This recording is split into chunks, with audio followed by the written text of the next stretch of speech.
बुद्ध और क्रोध का उत्तर। कहानी।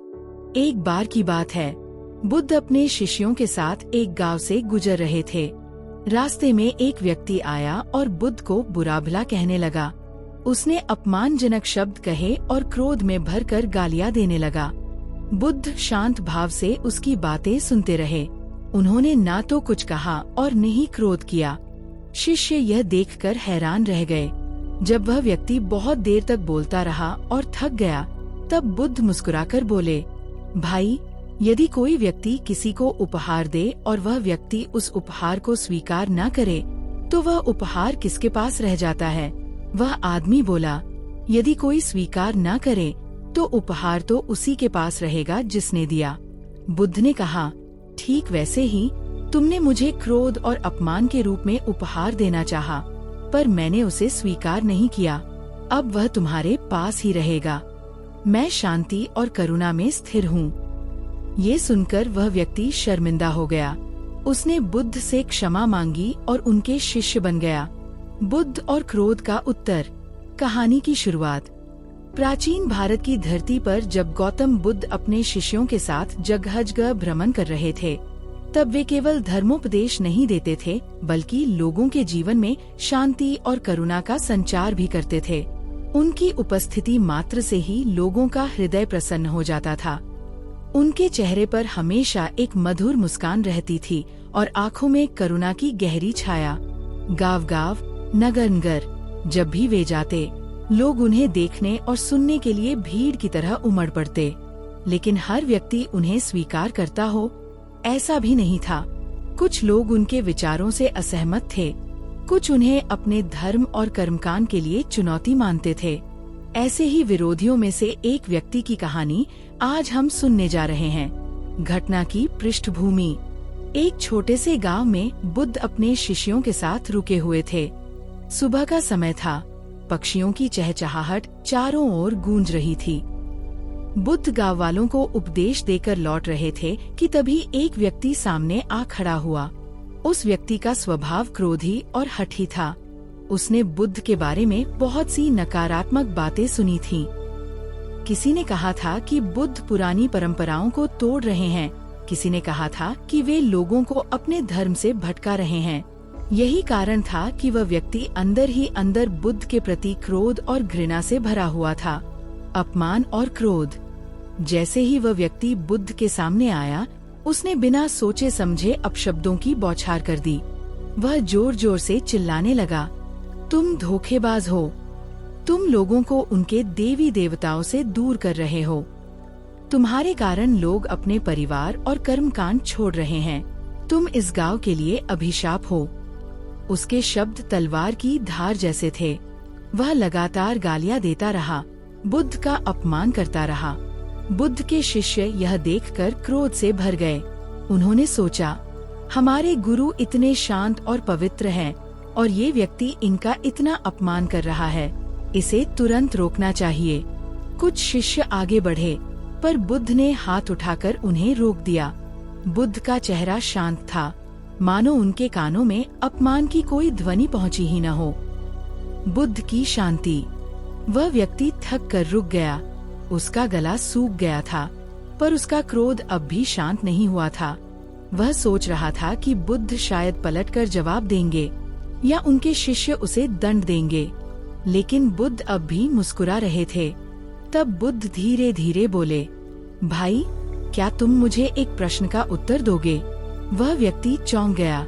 उसने सोचा, मैंने इतनी गालियां दी, इतना अपमान किया और ये मुझसे प्रश्न पूछ रहे हैं। फिर भी उसने अहंकार से कहा, पूछो, क्या पूछना है? बुद्ध ने शांत स्वर में कहा, यदि कोई व्यक्ति किसी को उपहार दे और वह उपहार लेने से इनकार कर दे, तो वह उपहार किसके पास रह जाता है? वह व्यक्ति बोला, अरे ये तो साधारण सी बात है।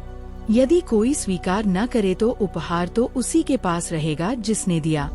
बुद्ध मुस्कुराए और बोले, ठीक वैसे ही अभी तुमने मुझे क्रोध और अपमान के रूप में एक उपहार देना चाहा, पर मैंने उसे स्वीकार नहीं किया, इसलिए ये सब तुम्हारे पास ही रहेगा। मैं तो शांत हूँ, करुणा में स्थिर हूँ। भीड़ की प्रतिक्रिया। ये सुनकर वहाँ खड़े गाँव वाले दंग रह गए। उन्होंने पहली बार किसी को इस प्रकार अपमान का उत्तर शांति से देते देखा था। जहाँ लोग आम तौर पर क्रोध से प्रतिक्रिया करते हैं, वहीं बुद्ध ने मुस्कान से उत्तर दिया। शिष्य भी मंत्रमुग्ध थे।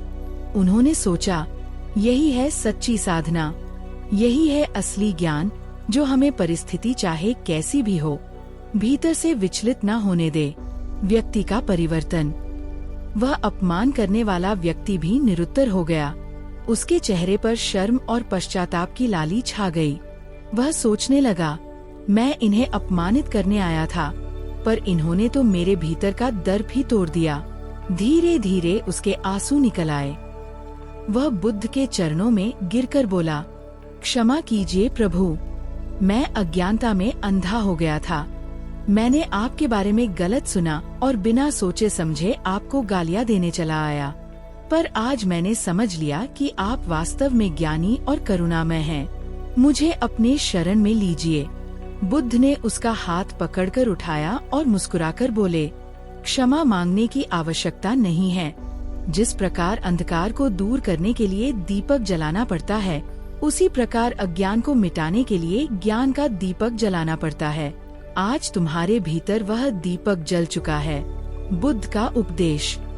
बुद्ध ने वहाँ उपस्थित सबको संबोधित करते हुए कहा, मनुष्य का क्रोध उसी को जलाता है जिसने उसे धारण किया है। क्रोध उस आग के समान है जो सबसे पहले उसी व्यक्ति को भस्म करती है जिसके भीतर वह जल रही होती है। यदि कोई हमें अपमानित करता है और हम क्रोध से प्रतिक्रिया नहीं करते, तो वह अपमान उसके पास ही रह जाता है। हमें दूसरों के शब्दों से नहीं, अपने भीतर की शांति और करुणा से जीना चाहिए। याद रखो, क्रोध का उत्तर क्रोध से देने पर वह और बढ़ता है, पर यदि क्रोध का उत्तर शांति से दिया जाए तो वह वहीं समाप्त हो जाता है। गाँव वालों पर प्रभाव। बुद्ध के इन शब्दों का गहरा असर पड़ा। गांव के लोग समझ गए कि सच्चा बल तलवार चलाने में नहीं, बल्कि अपने मन को वश में करने में है। उन्होंने प्रतिज्ञा ली कि वे क्रोध का दास नहीं बनेंगे, बल्कि शांति और करुणा को अपनाएंगे। उस अपमान करने वाले व्यक्ति ने भी उसी दिन से बुद्ध की शरण ली और उनका शिष्य बन गया। धीरे धीरे उसने अपने जीवन को पूरी तरह बदल दिया। अब वह दूसरों से प्रेम और सहानुभूति से बात करता और हर किसी को यही सिखाता कि क्रोध का उत्तर क्रोध से मत दो, क्योंकि आग से आग नहीं बुझती, वह तो और भड़क उठती है। असली विजेता वही है जो अपने भीतर के क्रोध पर विजय पाले। कहानी का सार, सीख। 1. क्रोध का उत्तर शांति से दो, तभी क्रोध समाप्त होगा। 2. अपमान स्वीकार न करो। अगर हम किसी का अपमान नहीं अपनाते तो वह हमारे पास नहीं आता। 3. सच्ची शक्ति मन पर नियंत्रण है। तलवार से बड़ी ताकत अपने मन को साधने में है। 4. शांति से बड़ा कोई वरदान नहीं। जो शांत है वही वास्तव में सुखी है। समापन। यह कहानी केवल उस व्यक्ति की नहीं, बल्कि हर मनुष्य की है। हम सभी अपने जीवन में कभी न कभी अपमान, आलोचना और क्रोध का सामना करते हैं। यदि हम बुद्ध की तरह शांत रहना सीख जाए, तो कोई भी परिस्थिति हमें विचलित नहीं कर सकती। क्रोध से घर टूटते हैं, रिश्ते बिगड़ते हैं और जीवन दुखी होता है, पर शांति से घर बसते हैं, रिश्ते मजबूत होते हैं और जीवन सुखी होता है। इसलिए हमेशा याद रखो, दूसरों के अपमान को मत अपनाओ। क्रोध का उत्तर मुस्कान और शांति से दो। यही सच्चा ज्ञान है, यही बुद्ध का मार्ग है। बुद्ध और दुखी स्त्री का प्रश्न। कहानी। एक बार की बात है, बुद्ध राजगृह नामक नगर में अपने शिष्यों के साथ प्रवास कर रहे थे। वहाँ एक स्त्री आई जिसका नाम किसा गौतमी था। वह बहुत दुखी थी क्योंकि उसका इकलौता छोटा बेटा अचानक मर गया था। वह स्त्री अपने मृत बच्चे को गोद में उठाए रोती रोती गाँव-गाँव भटक रही थी और हर किसी से कहती, कृपया कोई इस बच्चे को जीवित कर दो, कोई मेरी मदद करो। लोग उसे समझाते, बहन, यह असंभव है, मृत्यु को कोई नहीं रोक सकता। लेकिन उसका हृदय माँ के प्रेम से भरा था, वह मान ही नहीं रही थी। अंत में किसी ने उससे कहा, अगर कोई तुम्हारी मदद कर सकता है तो वह केवल बुद्ध ही कर सकते हैं। जाओ। उनके पास जाओ। बुद्ध से भेंट। किसा गौतमी अपने बेटे को लेकर बुद्ध के पास पहुंची। वह रोते हुए बोली, भगवान, कृपया मेरे बेटे को जीवित कर दीजिए। आप तो महान ज्ञानी हैं, आप कुछ भी कर सकते हैं। बुद्ध ने उसकी आंखों में गहरा दुख देखा। वे तुरंत यह नहीं बोले कि यह असंभव है, बल्कि शांत स्वर में बोले, ठीक है बहन, मैं तुम्हारे बेटे को जीवन दूंगा, लेकिन इसके लिए तुम्हें एक कार्य करना होगा। किसा गौतमी ने तुरंत कहा, जो भी कहो मैं करूंगी। बुद्ध ने कहा, तुम नगर में जाओ और किसी ऐसे घर से एक सरसों का दाना लेकर आओ जहाँ कभी किसी की मृत्यु न हुई हो। सत्य की खोज। किसा गौतमी खुशी खुशी नगर में निकल पड़ी। वह हर घर में जाती और कहती, मुझे एक सरसों का दाना चाहिए, लेकिन शर्त ये है कि इस घर में कभी किसी की मृत्यु न हुई हो। पहले घर वालों ने कहा, हाँ, हमारे पास सरसों है, लेकिन हमारी दादी की मृत्यु हो चुकी है। वह आगे बढ़ी। दूसरे घर वालों ने कहा, हमारे यहाँ भी सरसों है, लेकिन हमारे पिता गुजर चुके हैं। वह तीसरे, चौथे, पांचवे घर में गई, लेकिन हर जगह वही उत्तर मिला। हर घर में किसी न किसी की मृत्यु हुई थी। पूरा नगर घूमने के बाद उसके मन में एक सत्य गूंज उठा, मृत्यु से कोई नहीं बच सकता। यह जीवन का अटल नियम है। बुद्ध के पास वापसी। थकी हुई, आंसुओं से भरी, पर भीतर से बदली हुई किसा गौतमी बुद्ध के पास लौटी।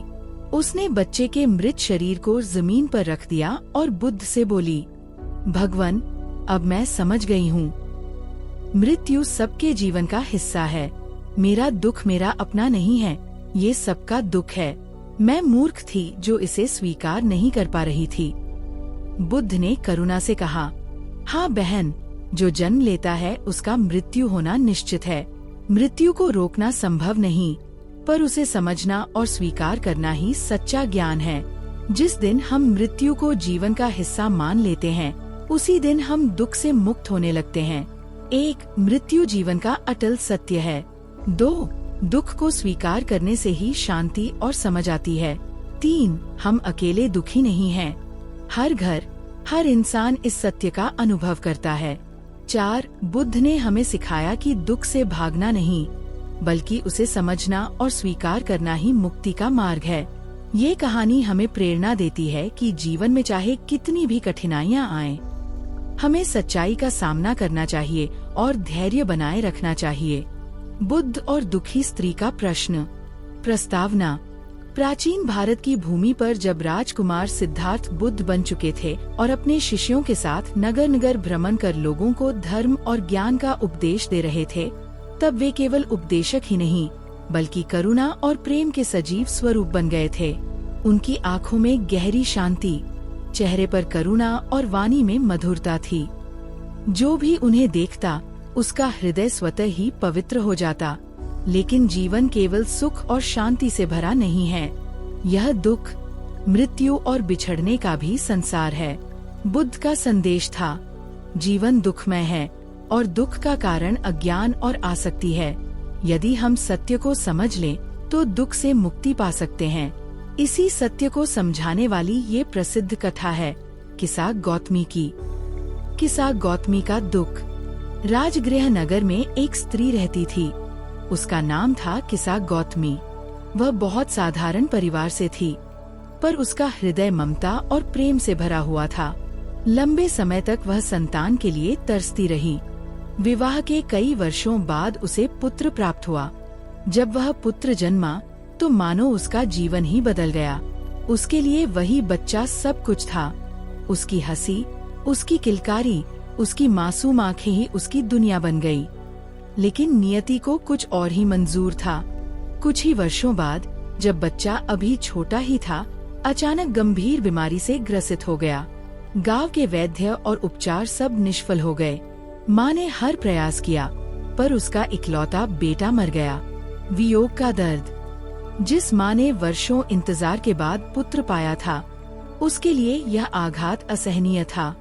किसा गौतमी अपने बेटे के शव को गोद में उठाए रो रो कर कहने लगी, नहीं, ये नहीं हो सकता, मेरा लाल नहीं मर सकता। कोई है जो इसे बचा ले, कोई है जो इसे जीवन लौटा दे। वह पागलों की तरह रोती चिल्लाती गलियों में भटकने लगी। लोग उसे देखते और सहानुभूति जताते, पर कोई उसकी मदद न कर पाता। कोई कहता, मृत्यु को कौन रोक सकता है बहन। कोई कहता, धैर्य रखो, यही नियति है। लेकिन माँ का हृदय इन तर्कों को मानने को तैयार न था। वह बार बार कहती, नहीं, मेरा बच्चा जीवित हो सकता है, कोई ना कोई उपाय अवश्य होगा। बुद्ध के पास पहुँचना। अंततः किसी ने उससे कहा, बहन, यदि कोई तुम्हारे दुख का समाधान कर सकता है तो वह केवल गौतम बुद्ध हैं। वे करुणा के सागर हैं, वे ज्ञानी हैं। जाओ, उनके पास जाओ। आशा की किरण पाकर किसा गौतमी तुरंत अपने मृत पुत्र को गोद में लिए बुद्ध के पास पहुंची। उसकी आंखों से आंसू बह रहे थे। वह कांपती हुई आवाज में बोली, भगवन, आप तो महान ज्ञानी हैं, कृपया मेरे पुत्र को जीवन दीजिए। मैं आपसे विनती करती हूँ। मेरे जीवन का एकमात्र सहारा यही बच्चा है। यदि यह चला गया तो मैं कैसे जी पाऊंगी। बुद्ध की करुणा। बुद्ध ने उसकी आंखों में गहरा दुख देखा। उन्होंने उसकी अवस्था को समझा। यदि वे सीधे कहते कि मृत्यु अपरिहार्य है, तुम्हारा पुत्र वापस नहीं आ सकता, तो शायद उसका हृदय टूट जाता और वह और अधिक निराश हो जाती।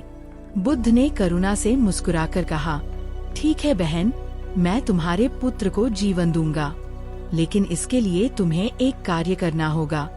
किसा गौतमी की आंखों में चमक आ गई। उसने उत्सुकता से कहा, हाँ भगवन, मैं कुछ भी करूंगी। कृपया बताइए, मुझे क्या करना होगा। सरसों के दाने की शर्त। बुद्ध बोले, तुम नगर में जाओ और किसी ऐसे घर से एक सरसों का दाना लेकर आओ जहाँ कभी किसी की मृत्यु न हुई हो। किसा गौतमी ने सोचा, सरसों का दाना, ये तो बहुत सरल कार्य है। नगर में हर घर में सरसों अवश्य होगी। मैं तुरंत लेकर आती हूँ। वह खुशी खुशी नगर की ओर दौड़ पड़ी। सत्य की खोज। किसा गौतमी सबसे पहले एक घर में गई। वह बोली, मुझे एक सरसों का दाना चाहिए। शर्त ये है कि इस घर में कभी किसी की मृत्यु न हुई हो। घर वालों ने कहा, सरसों तो हमारे पास है, लेकिन बहन, हमारी दादी की मृत्यु हो चुकी है। वह अगले घर गई। वहाँ से उत्तर मिला, हाँ सरसों हैं, पर हमारे पिता का देहांत हो गया था। वह तीसरे घर पहुँची। वहाँ भी यही उत्तर मिला, हमारी बहन गुजर चुकी है। वह चौथे, पांचवें, 10वें घर गई। हर घर में सरसों के दाने तो मिले, पर मृत्यु की कहानी भी साथ मिली।